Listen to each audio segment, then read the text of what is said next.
Welcome to our channel. നമ്മള് ഒരു road trip പോവാണ്. സെൻട്രൽ യൂറോപ്പിൽ ഒന്ന് ചുറ്റാം എന്നാണ് പ്ലാൻ. ഇപ്പോഴത്തെ നമ്മുടെ പ്ലാൻ അനുസരിച്ചിട്ട് നമ്മൾ ബെർലിനിൽ നിന്ന് നേരെ ബവേറിയ, മ്യൂണിക് സൈഡിലേക്കാണ് നമ്മളിപ്പോൾ ഡ്രൈവ് ചെയ്യണേ. ഫസ്റ്റ് നമ്മുടെ ലൊക്കേഷൻ നമ്മൾ നോക്കുന്നത് ക്യൂനിക്സീഡ് അവിടെയാണ്. അത് കഴിഞ്ഞിട്ട് അവിടെ നിന്ന് നമ്മൾ ഓസ്ട്രിയ പിടിച്ച് സ്ലൊവേനിയ അങ്ങനെ ട്രാവൽ ചെയ്യാനാണ് പ്ലാൻ. നിയർലി ഒരു 2 വീക്സ് ട്രിപ്പായിരിക്കും.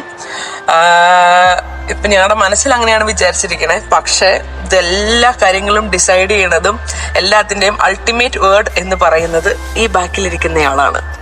ഈ ബാക്കിലിരിക്കുന്നയാൾ ഇപ്പോൾ നല്ല ഉറക്കത്തിലാണ്. ഞങ്ങൾ രാവിലെ തന്നെ ഇറങ്ങി. ഒരു 8 മണിയായപ്പോഴത്തേക്ക് ഇറങ്ങി. അതിൽ നേരത്തെ 6 മണിയായപ്പോഴത്തേക്ക് ഇറങ്ങണമെന്നായിരുന്നു, പക്ഷെ നടന്നില്ല. 8 മണിയായപ്പോഴത്തേക്കാണ് ഇറങ്ങിയേക്കണേ.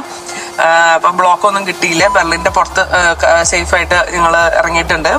ഇനി നമുക്ക് 694 കിലോമീറ്റേഴ്സ് ആണ് കാണിക്കണേ ടു ക്യൂനിക്സി. അപ്പം നമ്മൾ അവിടെ ചെന്ന് അല്ലെങ്കിൽ ഒരു ഹാഫ് ഡേ ആയി കഴിയുമ്പോഴായിരിക്കും നമ്മളൊരു സ്റ്റേ കാര്യങ്ങളൊക്കെ ബുക്ക് ചെയ്യണേ. നമ്മൾ ഒന്നും പ്രീ പ്ലാൻ ചെയ്ത് ബുക്ക് ചെയ്തിട്ടില്ല. ബിക്കോസ് ഇനിയിപ്പോൾ ബേബി ഇപ്പോൾ വഴക്കാണ് അല്ലെങ്കിൽ അങ്ങനെ എന്തെങ്കിലും സീൻ ഉണ്ടായെങ്കിൽ നമുക്ക് ഫുൾ ക്യാൻസൽ ചെയ്യേണ്ടി വരും. അല്ലെങ്കിൽ നമുക്ക് ഭയങ്കര ക്യാൻസലേഷൻ നടന്നില്ലെങ്കിൽ പൈസ പോകും, അങ്ങനെയുള്ള സിറ്റുവേഷനൊക്കെ ഉള്ളതുകൊണ്ട് അപ്പം നമ്മൾ ഒന്നും പ്രീ പ്ലാൻ ചെയ്യാതെ നമ്മൾ എവിടെയാണോ അവിടുത്തെ സ്ഥലത്ത് ബുക്ക് ചെയ്യാം എന്നുള്ള രീതിയിലാണ് ട്രിപ്പൊക്കെ നമ്മൾ ഷെഡ്യൂൾ ചെയ്തേക്കണേ. അല്ലെങ്കിൽ ആ രീതിയിലാണ് ആലോചിച്ചേക്കണേ.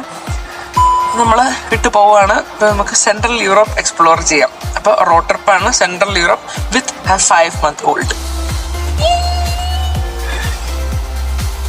അപ്പോൾ നമ്മൾ ട്രാവൽ സ്റ്റാർട്ട് ചെയ്യാൻ നേരത്ത് നമുക്ക് നിയർലി 8 മണിക്കൂറും 10 മിനിറ്റും ആയിരുന്നു കാണിച്ചിട്ടുണ്ടായിരുന്നത്. നമുക്ക് ഏകദേശം 750 കിലോമീറ്റർ ട്രാവൽ ചെയ്യാനുണ്ടായിരുന്നു. നമ്മൾ രാവിലെ തന്നെ സ്റ്റാർട്ട് ചെയ്തു. ഒരു 6 മണിക്ക് സ്റ്റാർട്ട് ചെയ്യാൻ വേണ്ടിയിട്ടായിരുന്നു പ്ലാൻ. പക്ഷേ ഒരുങ്ങി റെഡി ആയപ്പോഴത്തേക്ക് 8 മണിയായി. അതുകൊണ്ട് തന്നെ നമ്മൾ ബ്ലോക്കൊക്കെ പ്രതീക്ഷിച്ചിട്ടുണ്ടായിരുന്നു. പക്ഷേ ബ്ലോക്കൊന്നും ദൈവദിനം കൊണ്ട് നമുക്ക് കിട്ടിയില്ല. യൂഷ്വലി ബെർലിൻ്റെ അകത്ത് 8 മണി സമയത്തൊക്കെ വർക്കിന് പോകുന്ന ആൾക്കാരൊക്കെ ഉള്ളതുകൊണ്ട് ഓട്ടോബാനിലൊക്കെ ബ്ലോക്ക് ഉണ്ടാവേണ്ടതാണ്. പക്ഷേ നമുക്ക് ബ്ലോക്കൊന്നും കിട്ടിയിട്ടുണ്ടായിരുന്നില്ല.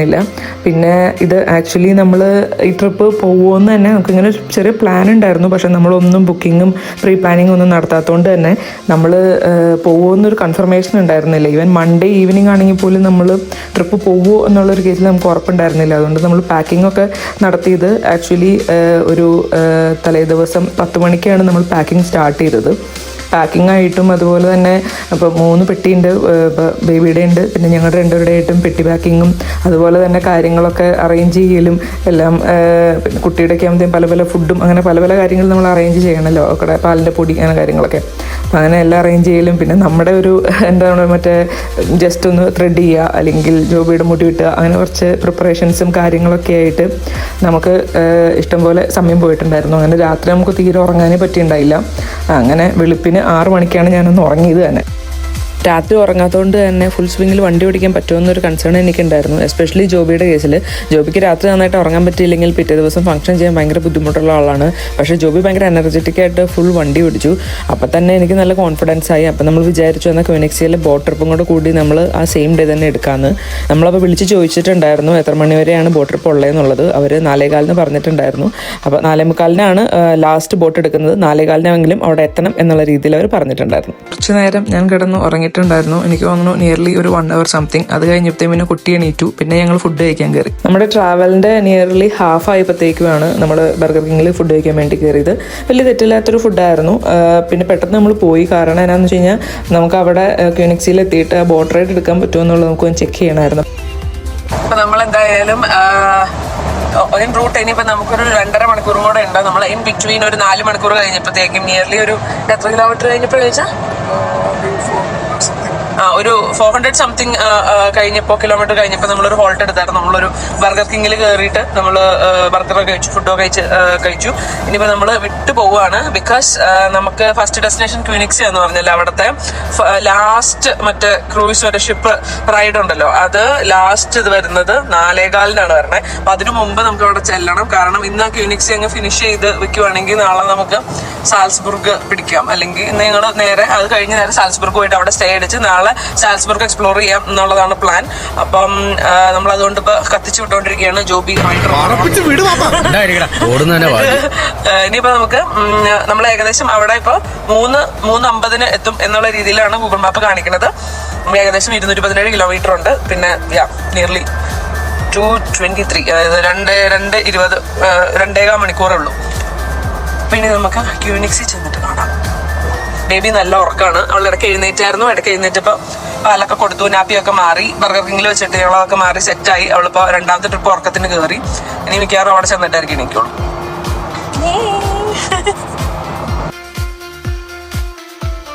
കാര്യം ഞാൻ വിചാരിച്ചു ബേബി അതിന് എണീക്കില്ല എന്നൊക്കെ വിചാരിച്ചെങ്കിലും അത് കഴിഞ്ഞപ്പോൾ പല പ്രാവശ്യമായിട്ട് അവൾ എണീക്കുന്നുണ്ടായിരുന്നു. അപ്പം ഞാൻ ഫ്രണ്ടിൽ നിന്ന് നേരെ ബാക്കോട്ട് പോയി അവളെ ആശ്വസിപ്പിക്കും. പിന്നെ പാലൊക്കെ വേണമെങ്കിൽ പാലൊക്കെ കൊടുക്കും. അന്ന് പാമ്പറൊക്കെ ചെയ്ത് ആ രീതിയിലായിരുന്നു പിന്നെ പൊക്കോണ്ടിരുന്നത്. പിന്നെ എനിക്ക് അധികം ഫ്രണ്ടിലിരിക്കാൻ ഒരു അവസരം കിട്ടിയിട്ടില്ല.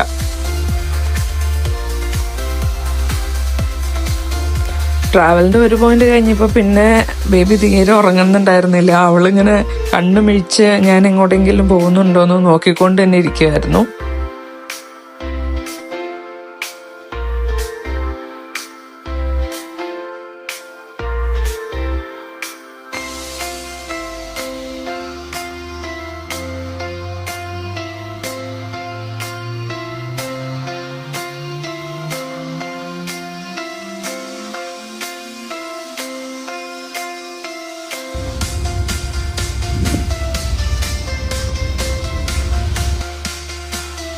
ആക്ച്വലി ജർമ്മനിയിൽ നമ്മൾ ട്രാവൽ ചെയ്ത് കഴിയുമ്പോൾ ഈ മ്യൂണിക് സൈഡിൽ അല്ലെങ്കിൽ ബവേറിയ സൈഡിലേക്ക് വരുമ്പോൾ തന്നെ ഏകദേശം ലാൻഡ്സ്കേപ്പൊക്കെ മാറി തുടങ്ങും. മൊത്തം ഗ്രീനറിയും അതുപോലെ തന്നെ നല്ല ഫീൽഡും അതിൻ്റെ ഫീൽഡിൻ്റെ ഇടയ്ക്ക് ചെറിയ ഹട്ടും ലേക്കും ഒക്കെ ആയിട്ട് കുറച്ചും കൂടെ നല്ല ഇൻട്രസ്റ്റിംഗ് ആയിട്ടുള്ള ലാൻഡ്സ്കേപ്പ് ആയി തുടങ്ങും. അത് നമുക്ക് വിസിബിളി നല്ല രീതിയിൽ കാണാൻ പറ്റും. പിന്നെ അതുപോലെ തന്നെ ആൽപ്സും കാണാൻ പറ്റും.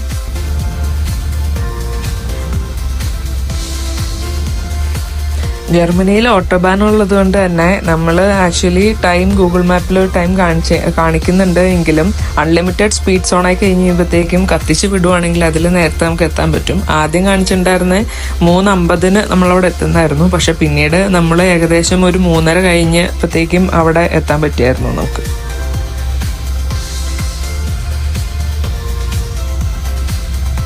ഞങ്ങളിങ്ങനെ റോഡ് ട്രിപ്സ് പഠിക്കാനുള്ളതിൻ്റെ മെയിൻ റീസൺ ജോബിയാണ്. ജോബിക്ക് ഇങ്ങനെ വണ്ടി ഓടിക്കാൻ ഭയങ്കര ഇഷ്ടമാണ്. എസ്പെഷ്യലി ജർമ്മനിക്ക് വണ്ടി ഓടിക്കാൻ ജോബിക്ക് ഭയങ്കര ഇഷ്ടമാണ്. ജോബി ഒരു സ്പീഡ് ഫ്രീക്കാണ്, അതുപോലെ തന്നെ ഒരു ഓട്ടോ ഫ്രീക്കും കൂടെയാണ്. വണ്ടി ഓടിക്കാൻ ഭയങ്കര ഇഷ്ടമാണ്. അങ്ങനെ എനിക്കും ഭയങ്കര ഇഷ്ടമായി ഇപ്പോൾ. ഞങ്ങളിവിടെ ഏകദേശം 3:30 കഴിഞ്ഞപ്പോഴത്തേക്ക് എത്തിയായിരുന്നു. പിന്നെ ഞങ്ങൾ നല്ല രീതിയിൽ റഷ് അടിച്ച് അങ്ങോട്ടേക്ക് പോയി. കാരണം പിന്നെ ടിക്കറ്റ് എടുക്കണം, പിന്നെ അതുപോലെ തന്നെ എങ്ങാനും വലിയ ലൈനിലൊക്കെ നിൽക്കേണ്ട വന്നാലോ എന്ന് പേടിച്ചിട്ട്. പക്ഷെ ഇവിടെ വന്നപ്പോഴത്തേക്കും വലിയ ക്യൂ ഒന്നും ഉണ്ടായിരുന്നില്ല. അതുപോലെ തന്നെ കുറച്ചും കൂടെ ഏർലി ആയിട്ടുള്ളൊരു ബോട്ട് ഞങ്ങൾക്ക് പിടിക്കാനും പറ്റി. ഇവിടെ വന്നിട്ട് ഞങ്ങൾ അവിടെ നിന്ന് കുറച്ച് വീഡിയോസും കാര്യങ്ങളൊക്കെ എടുത്തു. പിന്നെ ആ സമയത്ത് തന്നെ ഒരു ബോട്ട് ലീവ് ചെയ്യുന്നുണ്ടായിരുന്നു. അപ്പോൾ നേരെ ബോട്ടിൽ കയറി നമ്മൾ നേരെ ക്യൂനിക്സി എക്സ്പ്ലോർ ചെയ്യാൻ വേണ്ടിയിട്ടു. ഞങ്ങൾ കയറി ഈ ബോട്ടിൽ കുറെ സ്കൂൾ കുട്ടികളുണ്ടായിരുന്നു. പിന്നെ 2-3 ഇന്ത്യൻ ഫാമിലീസും ഈ ബോട്ടിൽ തന്നെ ഉണ്ടായിരുന്നു. ക്യൂനിക്സ് ഭയങ്കര പീസ്ഫുൾ ആയിട്ടുള്ള ലൊക്കേഷൻ പോലെ ഞങ്ങൾക്ക് തോന്നി. ഭയങ്കര ക്ലീൻ ആയിട്ടും തോന്നി. അത് കഴിഞ്ഞ് ഞാൻ ഗൂഗിൾ ചെയ്ത് നോക്കി കഴിഞ്ഞപ്പോൾ മനസ്സിലായി ഈ lake one of the cleanest lakes in Germany ആണെന്നുള്ളത്. ഈ ലേക്കിൽ നമുക്ക് ഒരു വൃത്തികേടായിട്ടോ ഒന്നും തന്നെ കാണാൻ പറ്റത്തില്ല.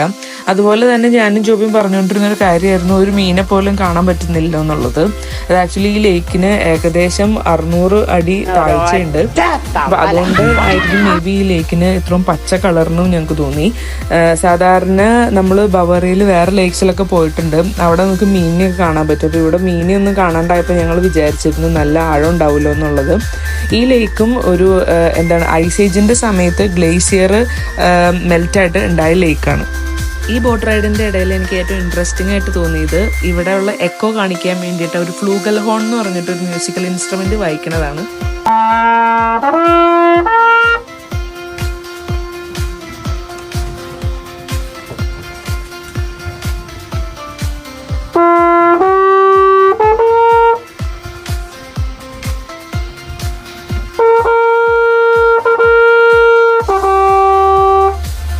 വീഡിയോയിൽ ആ ട്രംപറ്റ് വായിക്കുന്നത് നമുക്ക് ക്ലിയർ ആയിട്ട് കേൾക്കുന്നില്ല, പക്ഷേ ബോർഡിലിരുന്നപ്പോൾ നന്നായിട്ട് കേൾക്കുന്നുണ്ടായിരുന്നു. ഇപ്പോഴാണ് അവർ ഈ മ്യൂസിക്കൽ ഇൻസ്ട്രുമെന്റ് വായിക്കുന്നത്. പണ്ട് അവർ ക്യാനൻ വെച്ചിട്ട് ഫയർ ചെയ്യുകയാണ് ചെയ്തുകൊണ്ടിരുന്നത്. ഈ കാണുന്നതാണ് നമ്മൾ എല്ലാ പോസ്റ്റ് കാർഡ്സിലും അതുപോലെ തന്നെ ജർമ്മനിയുടെ ഒക്കെ മെയിൻ അട്രാക്ഷൻ്റെ ഇതിൽ വരുന്ന ക്യൂനിക്സിയുടെ ആ ഒരു ചർച്ച്. ഈ ചർച്ചിന്റെ പേര് സെന്റ് ബാർത്തലോമ ചർച്ച് എന്നാണ്. ഇവിടെ വരെ നമുക്ക് ടിക്കറ്റ് എടുക്കാം. അതല്ലാതെ ഇത് കഴിഞ്ഞിട്ട് ഒരു പോയിന്റ് ഉണ്ട്. ആ പോയിന്റിന്റെ പേര് സാലം എന്നാണ്. ഞങ്ങൾ സാലം വരെയുള്ള ടിക്കറ്റാണ് എടുത്തിരുന്നത്. സാലം വരെയുള്ള ടിക്കറ്റിന് 29 യൂറോയാണ്. ഞങ്ങൾ ഇവിടെ ഇറങ്ങിയില്ല, കാരണം ഞങ്ങൾ സാലം പോയിട്ട് തിരിച്ചു വരുമ്പോൾ ഇറങ്ങാം എന്നാണ് വിചാരിച്ചിരുന്നത്. ഇവിടെ ഓൾമോസ്റ്റ് ഞങ്ങളുടെ ബോട്ടിലുള്ള ഓൾമോസ്റ്റ് എല്ലാവരും തന്നെ ഇവിടെ ഇറങ്ങിയിട്ടുണ്ടായിരുന്നു ഫോട്ടോസും കാര്യങ്ങളൊക്കെ എടുക്കാൻ വേണ്ടിയിട്ട്. പക്ഷെ ഞങ്ങൾ ആ ലേക്കിൽ ഇരുന്നപ്പോൾ തന്നെ ഞങ്ങൾക്ക് ഈ ലൊക്കേഷൻ ഭയങ്കരമായിട്ട് ഇഷ്ടപ്പെട്ട് ഞങ്ങൾ കുറേ ഫോട്ടോസും വീഡിയോസൊക്കെ എടുത്തിട്ടുണ്ടായിരുന്നു. പിന്നെ കയ്യിൽ ബേബിയും കൂടെ ഉള്ളതുകൊണ്ട് ഞങ്ങളിവിടെ ഇറങ്ങിയില്ല. നമ്മൾ അടുത്ത മറ്റേ ഫൈനൽ ലൊക്കേഷനിൽ പോയിട്ട് തിരിച്ചു വന്നിട്ട് ഇവിടെ ഇറങ്ങാം എന്ന് വിചാരിച്ച് ഞങ്ങൾ നേരെ ഫൈനൽ ലൊക്കേഷനിലേക്കാണ് പോയത്. മറ്റേ ലൊക്കേഷൻ്റെ പേര് സാലം എന്നല്ല, സാലത്ത് എന്നാണ്. ഞാനത് വായിച്ചപ്പോൾ മാറിപ്പോയതാണ്. ഭയങ്കര പീസ്ഫുൾ ആണ്, ഭയങ്കര കാം ആൻഡ് ക്വയറ്റ് ആണ്.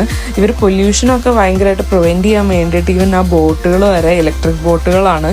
നമ്മൾ ഓരോ ബോട്ടിലിരുന്ന് അങ്ങോട്ട് പോകുമ്പോൾ ഓപ്പോസിറ്റ് ഡയറക്ഷനിൽ മറ്റേ ബോട്ടുകൾ പോണ കാണാൻ പറ്റും. ഇങ്ങനെ ഈ വെള്ളവും അതുപോലെ തന്നെ നല്ല ഒരു തണുപ്പും പിന്നെ ഈ മലകളും ഒക്കെ അവിടെ കൂടിയായിട്ട് ഭയങ്കര നേച്ചറിസ്റ്റിക് ആയിട്ടുള്ള സ്ഥലമാണ്.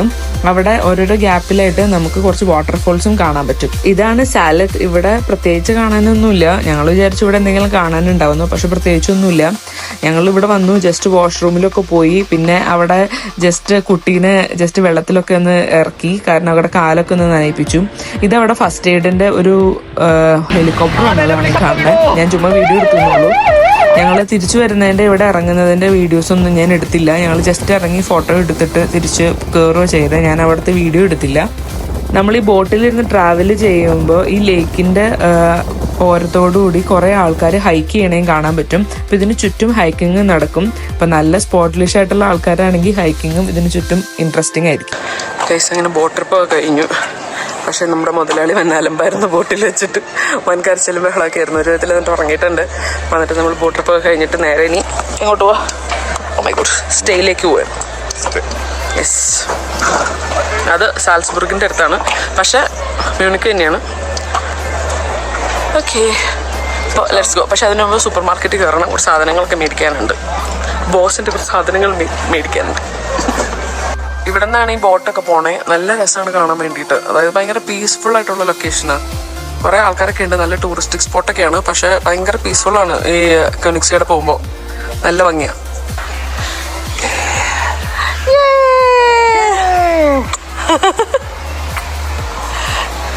ബോസ് ഇപ്പോൾ എഴുന്നേറ്റു. നല്ല ഉറക്കമായിരുന്നു. ഞങ്ങൾ ബോട്ടിങ് കഴിഞ്ഞ് തിരിച്ചെത്തി. ഇനിയിപ്പോൾ നേരെ DM-ൽ ഒന്ന് പോകണം, കുറച്ച് സാധനങ്ങളൊക്കെ മേടിക്കാൻ വേണ്ടി. പിന്നെ അത് കഴിഞ്ഞിട്ട് നേരെ സ്റ്റേയിലേക്ക് പോവും. അപ്പോൾ നമ്മളൊരു Airbnb ബുക്ക് ചെയ്തിട്ടുണ്ട്. ജസ്റ്റ് കുറച്ച് മുന്നേ ബുക്ക് ചെയ്തത്. അപ്പോൾ ഈ എൻ്റെ ട്രിപ്പിൽ നിങ്ങളൊന്നും അഡ്വാൻസ് ചെയ്ത് ബുക്ക് ചെയ്യുകയോ പ്ലാൻ ചെയ്യുകയൊന്നും ചെയ്തിട്ടില്ല. ഇന്ന സ്ഥലത്തൊക്കെ പോകണം, ഇത്ര ദിവസമാണ് പറ്റുക എന്നുള്ളത് മാത്രമാണ് ബേർലി ആലോചിച്ചിട്ടുള്ളൂ. ബിക്കോസ് ബേബി എങ്ങനെയാണെന്ന് നോക്കിയിട്ട് അതിനനുസരിച്ചിട്ടാണ് ബാക്കി കാര്യങ്ങൾ പ്ലാൻ ചെയ്യുക. അപ്പോൾ ഇന്ന് നോക്കിയപ്പോൾ കുഴപ്പമൊന്നുമില്ല. അപ്പോൾ ഞങ്ങൾ ക്യൂനിക്സിൽ വന്ന് ബോട്ടിങ്ങൊക്കെ എടുത്ത് അത് കുറച്ച് നേരം ഒരു 2 മണിക്കൂർ സംതിങ് എൻജോയ് ചെയ്ത് കഴിഞ്ഞിട്ട് അപ്പോൾ ഞങ്ങൾ അവിടെ നിന്ന് ഇറങ്ങി. ഇനി നേരെ DM-ൽ പോയി കുറച്ച് സാധനങ്ങളൊക്കെ മേടിക്കണം. അത് കഴിഞ്ഞ് നേരെ Airbnb-ലേക്ക് പോകും. Airbnb എടുത്തിരിക്കുന്നത് സാൽസ്ബുർഗിൻ്റെ അടുത്താണ്. അപ്പോൾ എന്താ വെച്ചാൽ നാളെ രാവിലെ എഴുന്നേറ്റ് ഇനി സാൽസ്ബുർഗ് എക്സ്പ്ലോർ ചെയ്യും. അതാണ് പ്ലാൻ. അത് കഴിഞ്ഞിട്ട് പറ്റുവാണെങ്കിൽ നേരെ ഹൾസ്റ്ററ്റ് പോയി അത് എക്സ്പ്ലോർ ചെയ്യും. എന്നിട്ട് ഏതർ ഹൾസ്റ്റാറ്റിൽ നിൽക്കും, അല്ലെങ്കിൽ അടുത്ത ഡെസ്റ്റിനേഷൻ പോകും. അപ്പോൾ ആ രീതിയിലൊക്കെയാണ് നമ്മൾ സെറ്റ് ചെയ്തിരിക്കുന്നത്. അപ്പോൾ നമ്മുടെ ക്യൂനിക്സിയുടെ പ്രാന്ത പ്രദേശങ്ങൾ എന്ന് പറയുന്നത് ഇതൊക്കെയാണ്. കാണാൻ നല്ല രസമാണ്, നല്ല പച്ചപ്പും കാര്യങ്ങളൊക്കെ ഉണ്ട്. പിന്നെ ബെർലിനിൽ ആക്ച്വലി ഇത്രയും ചൂടില്ല. അപ്പോൾ ഞങ്ങൾ ചൂട് പെട്ടെന്ന് എൻ്റെ ബേബിക്കും കുറച്ച് സീനായിരുന്നു, ഞങ്ങളും കുറച്ച് ടയർഡായി. പിന്നെ ഓൾറെഡി ഇത്രയും ഡ്രൈവ് ചെയ്ത് വന്നാണല്ലോ, അപ്പോൾ അതുകൊണ്ട് കുറച്ച് ഞങ്ങൾ ടയർഡാണ്. അപ്പോൾ അതുകൊണ്ട് ഇനിയിപ്പോൾ ഇന്ന് വേറെ വള്ളിയൊന്നും പിടിക്കുന്നില്ല. ഫുഡ് കഴിച്ച് സാധനം മേടിച്ച് നേരെ പോയി റെസ്റ്റ് മാടാൻ പോവുകയാണ്. ഇവിടെയുള്ള ആൾക്കാർക്ക് സമ്മറായി കഴിഞ്ഞ് കഴിയുമ്പോഴത്തേക്കും പിന്നെ അടങ്ങി ഒതുങ്ങിയിരിക്കാൻ വളരെ ബുദ്ധിമുട്ടുണ്ടല്ലോ. അങ്ങനെ വളരെയധികം ബുദ്ധിമുട്ടുള്ള ഒരാളാണിത്. പക്ഷെ ഐ റിയലി ഡു റെസ്പെക്ടിങ്. ഇതൊക്കെ ഒരു കഴിവാണ്, കലയാണ്, കലാകാരൻ. Hello boss. ബോട്ടിലിരുന്ന് ഫുൾ അലമ്പുണ്ടാക്കിയ ശേഷം ഇപ്പോൾ ഞങ്ങളുടെ ബോസ് ഹാപ്പിയാണ് ഗൈസ്. ഞങ്ങളുടെ ബോസ് ഇവിടെ ചിൽ മാടി അല്ലേ ബോസ്? ഇനി പോവാം ബോസ്. അലമ്പൊക്കെ കഴിഞ്ഞില്ലേ? അല്ലമ്മക്ക് നാട്ടുകാരെ കാണിച്ചില്ലേ? ഇനി അടുത്ത ഡെസ്റ്റിനേഷനിലേക്ക് പോട്ടെ. അവിടെ കുറച്ച് ആൾക്കാർ കൂടിയിട്ട് വേണം ഞങ്ങൾക്ക് അടുത്ത ഡ്രാമ ഇറക്കാൻ, അല്ലേ ബോസ്? നമ്മളപ്പോൾ നേരെ പോയത് DMലേക്കാണ്. ബേബിക്ക് വേണ്ടിയിട്ടുള്ള ഫോർമുലയും കാര്യങ്ങളൊക്കെ മേടിക്കണമായിരുന്നു. അപ്പോൾ അതൊക്കെ മേടിച്ചു. അതുപോലെ തന്നെ ഒരു ലിഡിലിൽ പോയി നമ്മൾ പിറ്റേ ദിവസത്തെ ബ്രേക്ക്ഫാസ്റ്റിനുള്ള സാധനങ്ങളും കൂടി മേടിച്ചിട്ട് നമ്മൾ നേരെ എയർബിഎൻബിയിലേക്ക് പോയി. അപ്പോൾ ഡിന്നർ കഴിച്ചതിന് ശേഷമാണ് എയർബിഎൻബിയിലേക്ക് കയറാൻ പോണേ. കാരണം നല്ല വിശപ്പുണ്ടായിരുന്നു. അപ്പോൾ ഫുഡ് കഴിച്ചിട്ട് കയറുവാണെങ്കിൽ പിന്നെ നേരെ പോയി റെസ്റ്റ് എടുക്കാമല്ലോ, അതായിരുന്നു പ്ലാൻ. പോകുന്ന വഴിക്ക് തന്നെ നമ്മുടെ സ്റ്റേയുടെ അടുത്തുള്ള അത്യാവശ്യം ഒത്തൻറ്റിക് ആയിട്ടുള്ള ഒരു ജർമ്മൻ റെസ്റ്റോറൻറ്റ് തപ്പിയിട്ടാണ് പോയത്. നമ്മൾ റെസ്റ്റോറൻറ്റിലെത്തി. അപ്പോൾ ഞങ്ങൾ ഇവിടെ ഞങ്ങളുടെ സ്റ്റേയുടെ അടുത്ത് ഒരു റെസ്റ്റോറൻറ്റിൽ വന്നു. അപ്പോൾ ഞങ്ങൾ ഇത് ജർമ്മൻ റെസ്റ്റോറൻ്റ് ആണ്. അപ്പം ഞാനൊരു ഗുലാഷ് സൂപ്പും ജോബി ഒരു ഷ്നിറ്റ്സലും ആണ് പറഞ്ഞേക്കണേ.